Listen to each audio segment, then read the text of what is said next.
এখনো মানে আপনার সিদ্ধান্ত কোনো হয়ে গেছে তা না, একটা সিদ্ধান্ত গ্রহণ প্রক্রিয়ার মধ্যে দিয়ে চলছে। একটা হচ্ছে যে প্রবাসীদের ভোটাধিকার প্রয়োগ, এটা হচ্ছে একটা মানে প্রাইম কনসার্ন।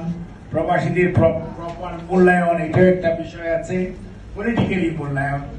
আরেকটা বিষয় আছে এখানে যে প্রবাসীদের বিভিন্ন রিসোর্স এই বাংলাদেশে আপনার কারো বাসা বাড়ি, কারো ব্যবসা বাণিজ্য এগুলো আছে, এগুলোর প্রপার রক্ষণাবেক্ষণের ব্যাপারে কিছু কিছু বাংলাদেশে যেমন অনেকের আমাদের জায়গা জমি ব্যবসা দখল হয়ে গেছে, ঠিক প্রবাসীদেরও এরকম ইররেসপেক্টিভ অফ মানে তারা কোথায় কাজ করছে সেটা দেখে সেগুলো কিন্তু তাদের বেলাতেও ঘটেছে।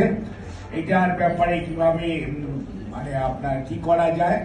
আরেকটা হচ্ছে যে আগামী নির্বাচন নিয়ে সবাই কথা বলে, প্রবাসীদেরও কনসার্ন আছে। মোর দেন 10 মিলিয়ন পিপুল দেশের বাইরে আছে, 1 কোটির বেশি অধিক আমাদের প্রবাসীরা আছে। আমাদের দেশে যদি 12 কোটি ভোটার থাকে, তার মধ্যে যারা প্রবাসী তারা কিন্তু সবাই বাইরে, অনেকেই ভোটার আছে।